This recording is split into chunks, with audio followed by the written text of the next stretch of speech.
বিসমিল্লাহির রহমানির রহিম। উচ্চতর গণিত অনুশীলনী 1.2 সেট ফাংশন অধ্যায়ের যে প্যাটার্নের অঙ্কটি বোর্ড পরীক্ষায় বারবার আসে, আমি সেই প্যাটার্নের অঙ্কটি এখন তোমার সামনে তুলে ধরতেছি। অঙ্কটি দেখো, F of x refers to twice x minus 1 divided by twice x plus 3। এই জিনিসটা এইভাবে থাকে, কিন্তু তোমরা সবসময় এইভাবে অভ্যস্ত। F of x is equal to twice x minus 1 divided by twice x plus 3। যেহেতু তুমি এইভাবে অভ্যস্ত, বোর্ডে কিন্তু এভাবে চেঞ্জ করে আসে। মূলত এই যে জিনিসটা আর এই জিনিসটা একই জিনিস। এখন দেখো, আমাদের ক অঙ্কে বলা হয়েছে এফ অফ -1/3 কত হবে। আলহামদুলিল্লাহ, দেওয়া আছে F of x refers to twice x minus 1 divided by twice x plus 3। এই লাইনের পরেই তুমি যে লাইনে অভ্যস্ত সেই লাইনে তুমি কনভার্ট করে দিবে। F of x is equal to twice x minus 1 divided by twice x plus 3।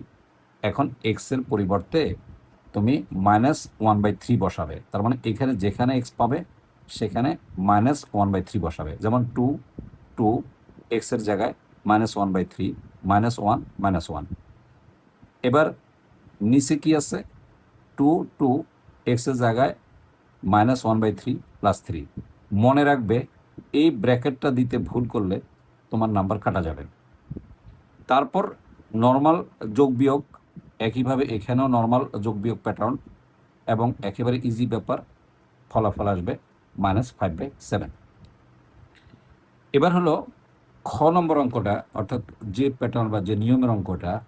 এখানে বলা হয় ফাংশনটি এক ফাংশন কিনা। তো এখন দেখো, আমি তোমাকে বলি, খুব সুন্দর কথাটা বুঝাই দিচ্ছি তোমাকে কিভাবে করে অঙ্কগুলো। আগে তুমি বুঝলে তুমি নিজেই পারবে। খ অঙ্কটি করার জন্য বা অথবা এক ফাংশন প্রমাণ করার জন্য তোমাকে প্রথমে এই যে ফাংশনটা দেওয়া আছে, এফ অফ এক্স যে ফাংশনটা দেওয়া আছে, এই ফাংশন থেকে, এর ফাংশনের ডোম থেকে x1 এবং x2 দুইটা সদস্য নির্বাচিত করবে। তারপর x1 দিয়ে একটা ফলাফল বের করবে, এক্সের পরিবর্তে x2 বসিয়ে আরেকটা ফলাফল বের করবে।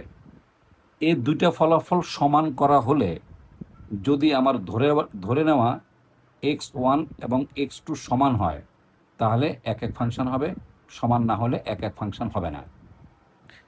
আমার বক্তব্য থেকে বা কথা থেকে তুমি একটা জিনিস ক্লিয়ারলি বুঝতে পারছো যে প্রথমে এখান থেকে ডোম নিশ্চিত করতে হবে। তো ডোমটা কিভাবে নিশ্চিত করে দেখো, 5 প্যাটার্নের অঙ্ক আছে ডোম নির্ণয়ের। এর উপর বিস্তারিত আমি একটা ক্লাস ইনশাল্লাহ তোমাদেরকে উপহার দেব। তো এখানে যেহেতু ভগ্নাংশ আছে, ভগ্নাংশ নিয়ে আমি আলোচনা করি। আমরা জানি যে হর কখনো শূন্য হয় না, অর্থাৎ something by zero. Anyway, something by যদি আমি জিরো লিখি তাহলে এটা হলো অসংজ্ঞায়িত। হ্যাঁ, এটা ম্যাথমেটিক্সে এটার কোনো ভ্যালু নাই। এখানে আমি যে কোনো সংখ্যা লিখতে পারি। তাহলে দ্যাট মিনস এটা কি দাঁড়ালো, এটা হলো বোঝার জন্য তোমাকে বললাম। তো এখানে আমি বলছি এই ফলাফলটা রিয়েল নাম্বার হবে। কখন রিয়েল নাম্বার হবে? যখন এই যে নিচের ফলাফলটা শূন্য না হয়। তার মানে twice x plus 3 is not 0 বা এক্স ইজ নট -3/2 হয়। আরেকটা জিনিস তোমাকে হালকা বুঝায় রাখি এখানে, যেমন আমি এফ অফ এক্স লিখলাম ইজ ইকুয়াল টু, মনে করো টোয়াইস এক্স লিখলাম। এফ অফ যদি আমি 1 লিখি তাহলে 2 × 1 মানে 1, তার মানে 2। আমি যদি এখানে 2 লিখি তাহলে 2 × 2 = 4। আমি যদি এখানে 3 লিখি তাহলে 3 × 2 = 6। তার মানে এই ফলাফলগুলো নিয়ে যদি একটা সেট তৈরি করো, এটাকে এই ফাংশনের রেঞ্জ বলবা। আর এক্সের যে মানগুলো তুমি ধরে নিছো, সেই মানগুলি দিয়ে যে সেট তৈরি করবা তাকে ডোম বলা হয়। তাহলে আমি যদি ডোম এফ লিখি, দেখো ডোম এফ লিখি, তাহলে কি আসবে? আমি কত ধরছি? 1 2 3, এই যে 1 2 3। আর আমি যদি যে ফলাফলগুলো পেলাম, এফ ইজ ইকুয়াল টু কত পেলাম? 2 4 6, 2 4 6 পেলাম। আমি ইজি বুঝাই দিলাম তোমাকে। এটা খুব ইজিভাবে বুঝে দিলাম। তার মানে এক্সের যে ভ্যালুটা আমি পেলাম, এই ভ্যালু ছাড়া, এই ভ্যালু আমি এখানে নট লিখছি, এক্সের যে নট ভ্যালুটা পেলাম সেটা ছাড়া এক্সের সকল বাস্তব নিয়ে আমি যে সেট তৈরি করব সে সেটটাই হবে আমার এই ফাংশন অফ এফ এর ডোমেইন বা ডোম।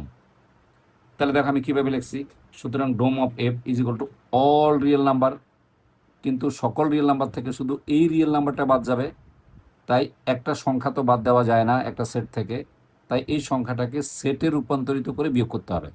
তাই দেখো এই যে মাইনাস যে সংখ্যাটা পেলাম তাকে সেট বানিয়ে আমি বিয়োগ করে দিলাম, সো এটা ডোম হয়ে গেল। এখন এই ডোম থেকে এই কথাটা উল্লেখ করাই লাগে, অনেকে এটা করে না, যদি না করে তাহলে নিয়ম মাফিক তাকে নাম্বার কাটার কথা অথবা নাম্বার জিরো দেওয়ার কথা। এখন এখানে আমি যেহেতু আমি ডোমটা পেয়ে গেলাম, তো এখন আমরা এই ডোম থেকে দুইটা সদস্য নেব। কিছুক্ষণ আগে আমি তোমাকে সংক্ষেপে বলে দিয়েছিলাম, এই যে ধরি x1 x2 is elements of dom F, তার মানে এখান থেকে আমি দুইটা সদস্য ধরে নিলাম। তারপর আমি এই যে x1 দিয়ে এই যে ফাংশন অফ এক্স যেটা আছে, এই যে ফাংশন অফ এক্স যেটা আছে, এক্স এর মান 1 বসিয়ে একটা ফলাফল বের করলাম, এবং দিয়ে এই যে এক্স এর পরিবর্তে এই যে 2 বসিয়ে আরেকটা ফলাফল বের করলাম। এখন আমি এই দুইটা ফলাফল সমান করব। দেখো এখন যদি F of x one is equal to F of x two হয়, যদি এবং কেবল যদি বাম পাশ সমান হয় তাহলে ডান পাশ অবশ্যই সমান হবে। তারপর আমি এটাকে কি করলাম, এই যে বজ্র গুণন করলাম। দেখো 4x1 x2, এই যে 4x1 x2, এটা দিয়ে যদি এটা গুণ করি তাহলে +6x1, এটা দিয়ে যদি এটা গুণ করি তাহলে -2x2, এটা দিয়ে যদি গুণ করি তাহলে -3। একইভাবে যদি আমি এই কোণা গুণ করি তাহলে এই ফলাফলটা আসবে। এখন দেখো এই ফলাফলের মধ্যে আমার এই যে ডান পাশের এটা আর এই বাম পাশের এটা কাটাকাটি যাবে, একই জিনিস। এই বাম পাশের -3 আর ডান পাশের -3 কাটাকাটি যাবে, তাহলে থাকবে কে 6x1, আর থাকবে এই পাশ থেকে আমি এই যে দেখো টোয়াইস x1কে এই পাশে আমি ট্রান্সফার করে নিয়ে আসছি, মানে x1গুলিকে এক পাশে নিয়ে আসলাম। তাহলে এখানে আছে +6x1 আর -2x1 যদি আমি বাম পাশে নিয়ে আসি তাহলে আসবে +2x1। এখন যদি আমি এই দুটো যোগ করি তাহলে আসবে আমার 8x1। সিমিলারলি আমার ডান পাশে আছে +6x2 আর বামে আছে -2x2। এখন আমি যদি এই বাম পাশ থেকে 2x2কে ডান পাশে নিয়ে যাই তাহলে সেটা প্লাস হয়ে যাবে, তাহলে হবে 8x2। যদি আমরা 8 কাটা দিয়ে দিই তাহলে x1 = x2 হয়। তাহলে অবশ্যই আমরা বলতে পারবো এটা এক ফাংশন। খুবই গুরুত্বপূর্ণ অঙ্ক। যদি কোনো প্রবলেম হয় তুমি অবশ্যই কমেন্ট সেকশনে লিখবে, আমি তোমাকে বুঝাই দিব। তাছাড়া এই ডোম রেঞ্জের উপর আমি বিস্তারিত একটা ক্লাস তোমাকে উপহার দেবো ইনশাল্লাহ। এবার দেখো পরবর্তীতে যেটা আছে সেটা হলো কি বলা হয়েছে এখানে, যে এখানে এই যে ইনভার্স এক্স দেওয়া আছে, অর্থাৎ বিপরীত ফাংশন এক্স সমান সমান যদি এক্স হয় তাহলে এক্স এর মান বের করো। তাহলে অ্যাট ফার্স্ট আমাকে এই বিপরীত ফাংশনটা বের করতে হবে। এখন বিপরীত ফাংশনটা কিভাবে বের করে সেটা নিয়মটা এখানে 2-3 নিয়মে করা যায়, স্পেশালি 3 নিয়মে করা যায়। তোমার বইয়ে উদাহরণে যে নিয়মটা দেওয়া আছে এটা আমি পছন্দ করি না, কিংবা স্টুডেন্টরা ওই নিয়মটা একেবারেই বুঝে না। আরেকটা নিয়ম আছে, সেটা আমরা ইন্টারমিডিয়েটে করাই, ক্লাস 9-10-এর শিক্ষার্থীদের জন্য ওটা একটু কঠিন হয়ে যায়। 9-10-এর শিক্ষার্থীর জন্য উপযোগী সবচেয়ে সুন্দর নিয়মটা আমি তোমাকে দেখাচ্ছি। এই যে ধরি বিপরীত ফাংশন, এই যে এটা হলো বিপরীত ফাংশন, খেয়াল করা, এই জিনিসটা হলো বিপরীত ফাংশন। এই বিপরীত ফাংশনকে আমি ওয়াই ধরে নিয়েছি। এখন এখান থেকে যদি আমি এক্স ফ্রি করি তাহলে এফটা যখন এ পাশে চলে আসবে তখন ফাংশন অফ ওয়াই হয়ে যাবে। অনেকেই কিন্তু প্রবলেম ফিল করবে এই লাইনটায়। আরেকবার আমি বলে দিচ্ছি তোমাকে, যে এটা হলো দেখো এই যে বিপরীত ফাংশন এক্স = ওয়াই। এখন যদি আমি এক্সটাকে ফ্রি করি তাহলে এক্স হয়ে যায় ফাংশন, তাহলে অবশ্যই ওয়াইটা তখন আবার নর্মাল ফাংশনে চলে যাবে, এই যে নর্মাল ফাংশনে চলে যাবে ইজিলি, একদম ইজি ব্যাপার। এখন দেখো এফ অফ ওয়াই আমি পেয়ে গেলাম। এখন দেখো এফ অফ ওয়াই, দেখো আমার কি দেওয়া আছে, এফ অফ এক্স যেগুলো দেওয়া আছে কত, 2x - 1 / 2x + 3। তাহলে ডেফিনেটলি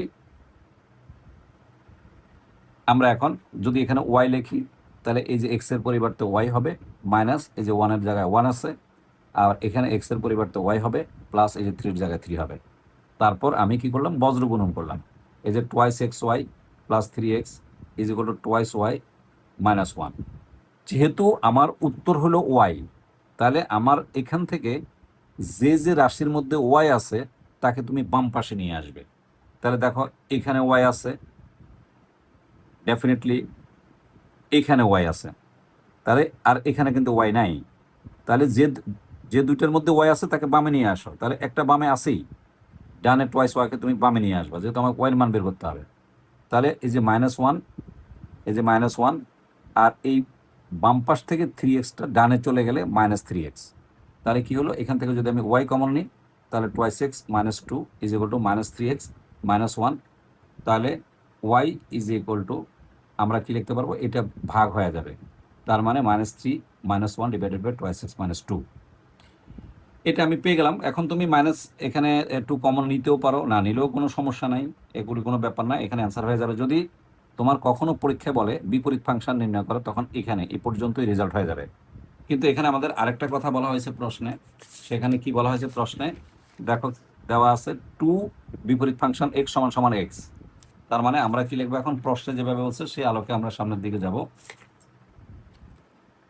এই যে প্রশ্ন মতে 2 বিপরীত ফাংশন x = x।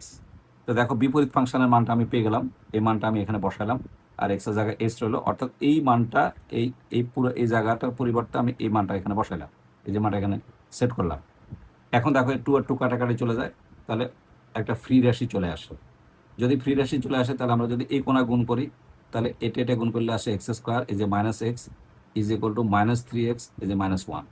ডেফিনেটলি এখানে কি আসে x², আর এখানে আছে -x, আর এই ডান পাশে আছে -3x। যদি বাম পাশে নিয়ে আসি তাহলে +3x।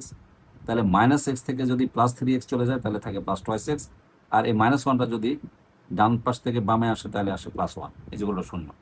তারপর ভেরি সিম্পল, এটা যদি মিডল ফ্যাক্টর হয় মিডল ফ্যাক্টর করে নিবা, অথবা নর্মাল এটা সূত্র পড়ে গেছে a² + 2ab + b² সূত্র পেলে দিলাম, তাহলে x + 1 এর হোল স্কয়ার, তার মানে x + 1 এর = 0 হয়।